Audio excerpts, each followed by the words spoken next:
In 485 BC, the land of Israel, conquered by the Babylonians, was a wasteland, uninhabited except for a few peasants eking out a bare existence. This was the land God had promised to Abraham, Isaac, and Jacob, and to their descendants forever. For all the land your eye can see, to you I will give it, and to your descendants forever. The land shall not be sold forever, for the land is mine. The once proud inhabitants of the Promised Land had been slaughtered, scattered, and carried to Babylon, where they had spent 70 years, as Jeremiah had prophesied. This whole land shall be a desolation and an astonishment, and you shall serve the king of Babylon 70 years. Many Jews had returned to Jerusalem to rebuild the temple, but the city itself still lay desolate, its walls broken down and its gates burned. In that hopeless hour, God spoke through Zechariah, one of the most remarkable prophecies ever recorded. It concerned what the Bible calls the last days. Behold, I will make Jerusalem a cup of trembling. I will make Jerusalem a burdensome stone for all people. The fulfillment of this prophecy, following the amazing rebirth of Israel in 1948, has been witnessed by the world. Exactly as the Bible foretold, not New York, Berlin, or Moscow, but tiny Jerusalem is the world's greatest burden. So great is it that the United Nations Security Council has devoted nearly a third of its deliberations to Israel, which has 1,000th of the Earth's population.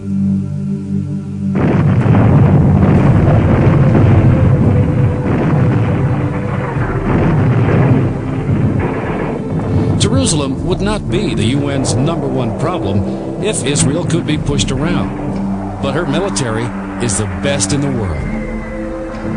In that day will I make the governors of Judah a torch of fire, and they shall devour all the people round about.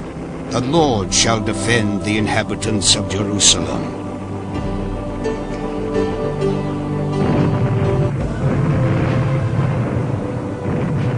Exactly as foretold, Israel has devoured her attackers, winning every war against overwhelming odds.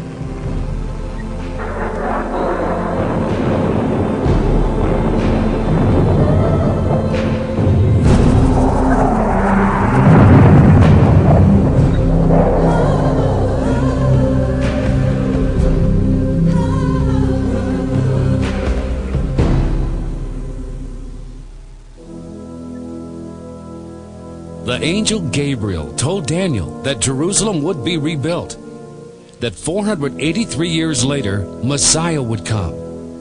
His own people, Israel, would reject and crucify him, and the city and temple would be destroyed again. And so it happened. And after shall Messiah be cut off, but not for himself and the people of the prince that shall come shall destroy the city and the sanctuary. Jesus rode into Jerusalem on the very day prophesied, was hailed as the Messiah, then rejected. Jesus prophesied, Verily I say unto you, there shall not be left here one stone upon another that shall not be thrown down. And they shall be led away captive into all nations. In AD 70, exactly as Jesus foretold, the Roman armies under Titus sacked Jerusalem and left not one stone of Herod's temple upon another. More than 1 million Jews were killed, and the remnant were scattered to every nation. You shall be plucked from off the land you are about to possess, and the Lord shall scatter you among all people, from the one end of the earth even unto the other.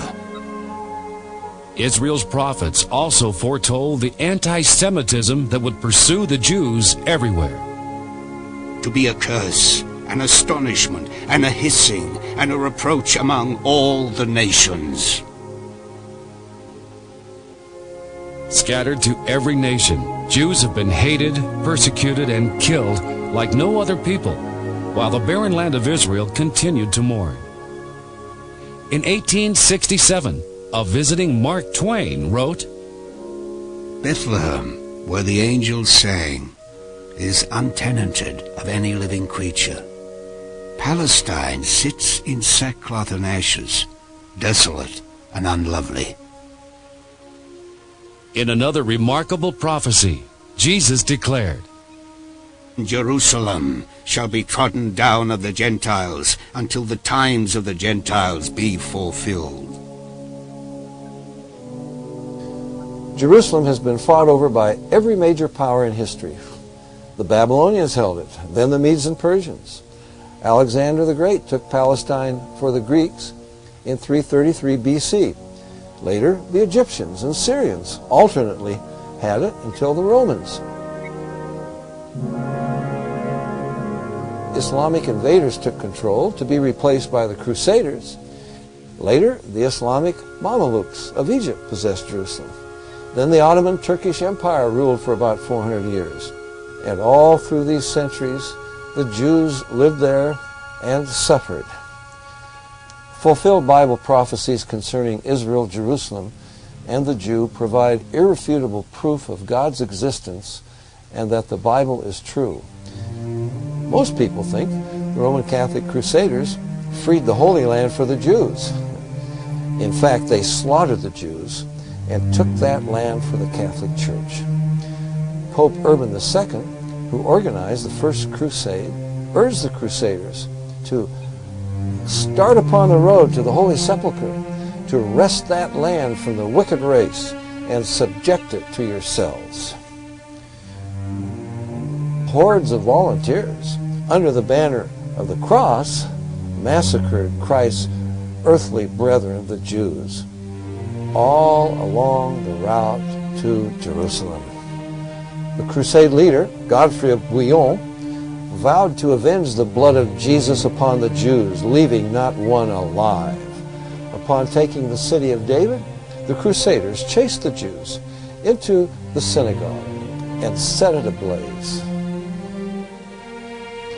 Succeeding popes treated Jews as lepers without rights. Among them, Pius VII, Leo XII, Pius VIII, Gregory XVI. Hitler's abuse of German Jews leading up to World War II uncovered a simmering anti-Semitism that was actually worldwide. The ocean liner St. Louis, crammed with 1,100 Jewish refugees, was turned away from every port in South, Central, and North America. Those 700 had valid papers for entering the U.S. President Roosevelt sent them back to perish in Hitler's ovens. Even Switzerland turned fleeing Jews back to their murderers and acted as Hitler's banker, holding billions of dollars for the Nazis in gold and funds stolen from Jewish victims. By the end of World War II, God's promise to bring